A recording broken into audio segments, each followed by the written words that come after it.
continuing my series of knowledge from the ceremony, Tools for Life, and this is the second video. And today I will be talking about what is the container, the inner container that we all have, and it comes in different sizes, and we can grow it throughout our lives. And first I will explain what it is. So the container is our ability, how much we can take on life, how many emotions we can digest and transmute, the feelings, the fears, how many experiences we can have, how many risks we can take, how many people we can influence in our life, or even how many people we can be surrounded by. Because as I mentioned in the previous video, and I keep saying that all again and again, so we work with different energies, and the container is something that contains those energies. And as I was describing in the previous video, that how ayahuasca was teaching me how to work with those energies and take them in, so that was the work of growing the container. And throughout our life we actually grow it. It doesn't remain the same, but it depends on us if we're aware of it and why we would want to do that.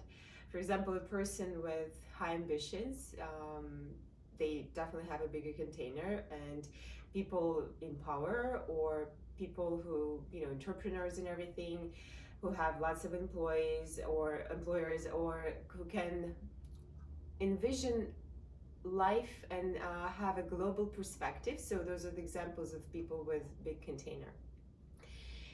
And as a child, why children go through their tantrums and everything, it's an explanation because the container is small. So all of the energies coming to the child, they're just too much to handle. And that's why, children become cranky in crowded places or in uncertain environments. It's just because they've been introduced to these new energies, and they don't have enough of container to hold it, and that's why they release it with a cry and everything, and they need the protection from the parents.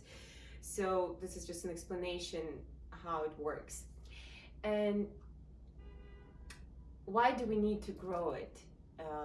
That's a good question, right? So why do we need to be aware of it? Again, there is a purpose, of course, of me recording these videos in these times where we've facing the unknown on so many levels, right? And with every single day passing by, there is more of that unknown and more news coming and just entering our system. And think about it as different energies. And so if you feel that you're overwhelmed, if you feel that it's too much, it's just your container can no longer take it. So this is an invitation for thinking about, maybe that's an opportunity to grow it. And I will share the story how I was growing my container last year. And as I said, this is the work that's being done every single day, every single moment. It's just we're not aware of it, but I was given the chance to see how the process was going for me, and obviously now I'm more aware of it.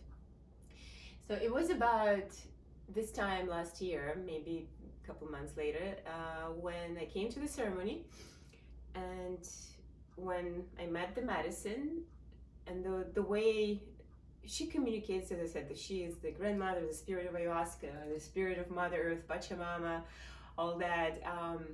So we have a good dialogue. I don't have many visions. I don't see lots of things and trips. It's mostly the dialogue where I come with my journal and we have a conversation. So as soon as I met her in that ceremony, she asks me, so what is your intention? And I didn't know where it came from, definitely not from the conscious mind. I said, I want a bigger container. And she asked me how big, and suddenly I had it was like an electronic board where I saw the number which I told her. And she said, okay. And told me, let me show you what it means to have the container of that size. And she has downloaded the weight of that container. which I was completely crushed under, and I was just lying down there under the heaviness of that, begging her to take it back. So as kind as she is, our mother, of course she did. And then she said, so if you want a bigger container, it has to fit somewhere. So for those who don't know, ayahuasca ceremony, there was a lot to say about it, and I'm sure many of you heard of it, and you can do your research. It's a plant based medicine. It's a combination of two plants, and ayahuasca and chakru. Now there are different recipes in different traditions, but basically it's kind of a brew, a tea that you drink, and within 30-40 minutes it kicks in, and the ceremony goes through, your consciousness expanding, you have lots of visions or knowledge and everything, but part of that process, and it's a big part of it, is a physical purge. So you release yourself and you sit with a bucket, or you go outside depending on where you have the ceremony, and sometimes it's more, sometimes it's less, but that's part of the experience. It has nothing to do with how it is in the normal life when we need to release ourselves. It's a very different thing, but it is what it is.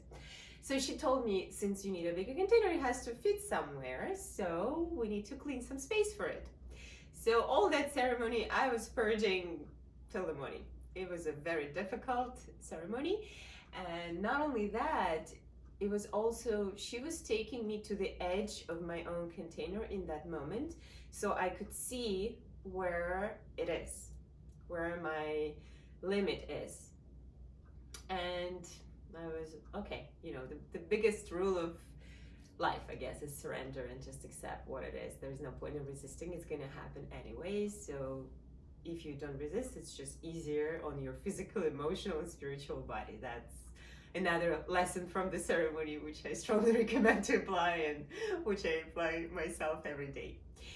So soon after that, I found myself in the following situation. I was walking with my mom somewhere around Frying Pan. It's by the, not a little bit further that the Chelsea Piers are, so by the Hudson in Manhattan. And since I lived in Istanbul for a long time, I really missed the life on the water. And I saw people kayaking, and I was just so excited. So I came to that pier where they were, and I started to talk to someone, and I said, how can I try? And he said, show up, I don't know, Wednesday, 5 p.m. And I said, what do I need to bring with myself? He told me just a pair of shorts, extra pair of shorts. So I said, okay. I show up, and the day and the time, and it turned out that was a polo kayaking team. And they have games, and there are certain rules of the games and everything. And I've never done kayak in my life. I've never been in one before. So before they start to explain anything, they tell me there is this rescue training that I need to go through, because you're on the water in Hudson, and there are the waves and everything. So you need to be able to be inside, and if something happens, if kayak flips, you need to be able to rescue yourself. So this gentleman, he's explaining how it needs to be done and everything, and I'm listening, thinking like, why do I need this? I'm like, I just want to do, I want to try to be on kayak on water. That was my only intention there. And then I make a joke like, you're not gonna make me do this. And he said, of course, that's how it begins. So for those who don't know this kayak thing, which how I didn't, there's like a plastic thing, right, the kayak, and there is the skirt that you wear because you enter through the hole, and then you need to secure that so the water wouldn't fall in. So you wear some kind of like a rubber skirt on you that you just tie to the edges of the kayak. And because it's a polo kayak team, they have helmets to protect themselves, and they have like a metal rack in front of it, in front of the face, again, so the ball would not hit your face.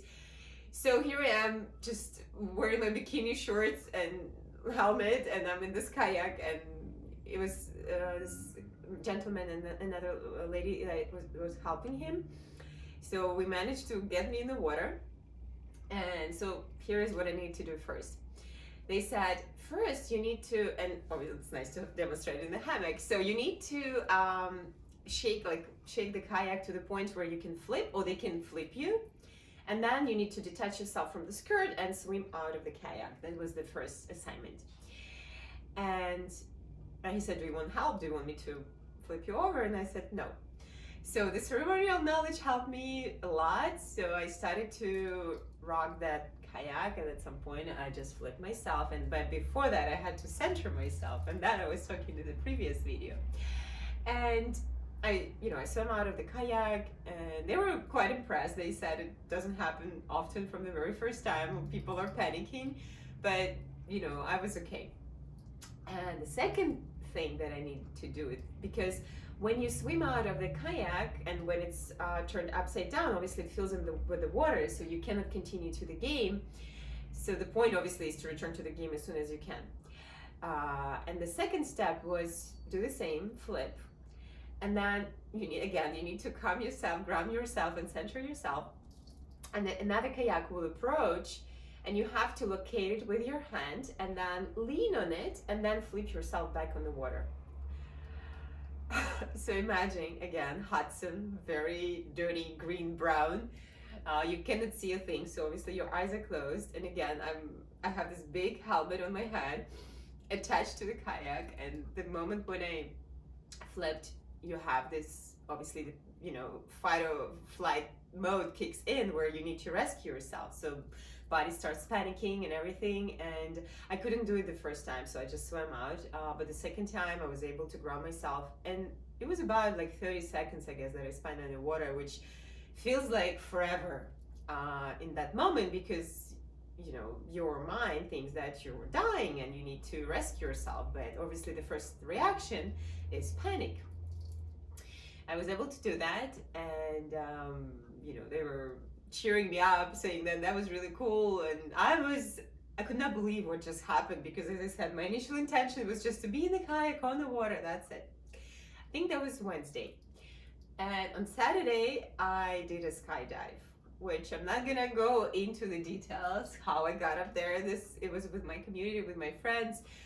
It was never something on my bucket list to do the skydive. And for those who don't know, it's just jumping with a parachute from the plane. I mean, you have an instructor who guides you, but again, like you in the front, he's in the back, and you basically dive in to the air from, I think it's 10,000 feet, something like that. I don't remember exactly that. No, probably less, but still quite high. You have about 40 seconds of the free fall, and then the parachute opens, and you just enjoy or not your experience, just observing. So that was that experience, which was again incredible. And as much as I love taking risks, I'm a quite adventurous person. I'm not an adrenaline junkie, so it's not something that I pursue, and again, it was quite a surprise how it all developed, how I said yes to that. And I remember the experience of right in the moment when the instructor pushed us out of the plane, and you meet the G-force, I believe, and I felt that's what the soul is experiencing when it's just the first second of meeting the world, when the body, like the baby, comes out of the mother's womb. Because it was just this facing the unknown world, and it was beautiful. It was really beautiful. And the moment when I was just gliding with a parachute, I was just crying, observing, the beautiful nature, and just giving my thanks and gratitude. And after that, probably a week later, I was scrolling something on Facebook, and this ad popped up, Krav Maga 6-week challenge, free 6-week challenge, blah blah blah blah, lose your fat and everything. And I don't know, again, there was something else that was using my fingers. Somehow I clicked, I registered, and the very same day I went to Midtown Manhattan to have this initial conversation. And so the system works like this: there is a 6-week challenge with 3 training per week and a very strict diet of about 1200 calories, which is basically nothing, because you also have to drink shakes anyway.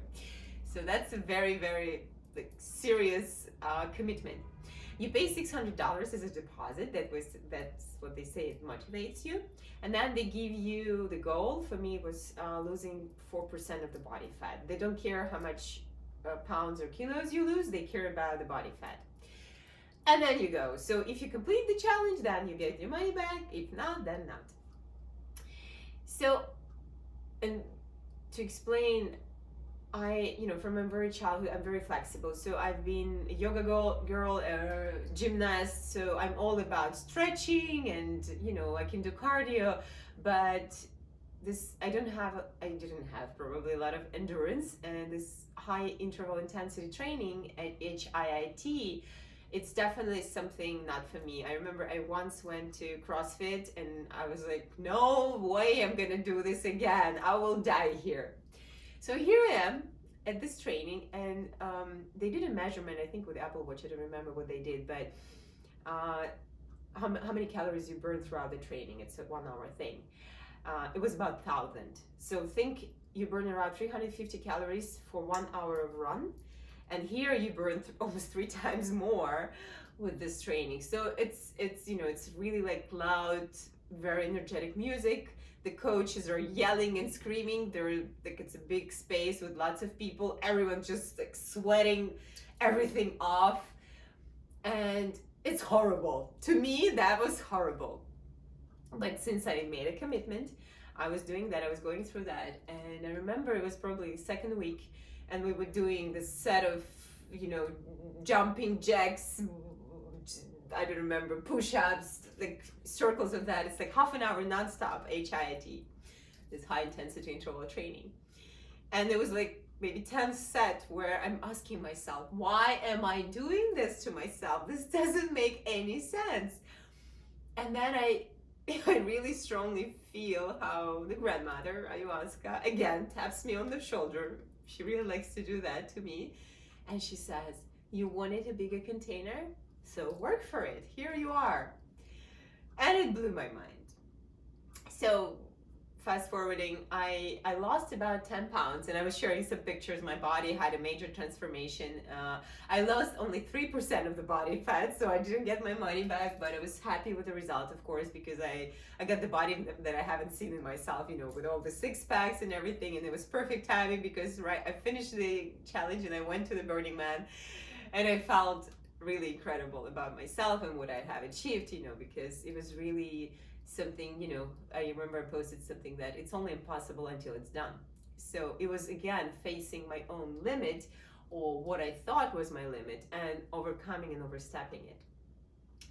And returning to our conversation about the container. So this was an example of really physical, challenging things that I had to go through, and it was outside of the ceremonial work, yet it was part of the ceremonial work. It was just extension of it to my life, where I had to do what I had to do. And because I was receiving this guidance, I was grateful for, at least I knew why I was doing that, yet it was very challenging. So now, remembering about this container and seeing how much I have changed and my life has changed because of that work, how calm I am and how blessed I am in this challenging times, I clearly see it's just because I did that work. And I grew that container to the point where, of course, it's all work combined with all the other knowledge that some of it I'll be sharing, but that clearly had so much impact on how I feel now about life, about challenges, about this uncertainty.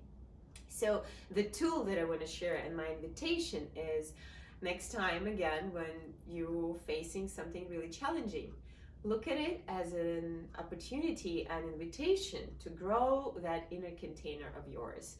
Seeing how that energy enters you, or that emotion, the feeling, the trigger, whatever that is, take it and try to see what it is about. What is it teaching you? What can you take from that experience? And again, I always invite, just close your eyes, take a deep breath. Exhale, come back to your center, and then again, with the eyes of an observer, try to see the lesson, try to see the experience, try to see the invitation. And we are in these incredible times where we can use them for the most of our growth and benefit, and learn so much from this experience, and just be better than we were yesterday, right? Or even 10 minutes ago. And I want to finish this with sharing what helps me. I cannot even say that's a tool. It's something I'm looking. I have it's like a board where it says inhale love, exhale gratitude. So I invite you to close your eyes again and inhale love and exhale gratitude for this life. We made it again. We made it through another day.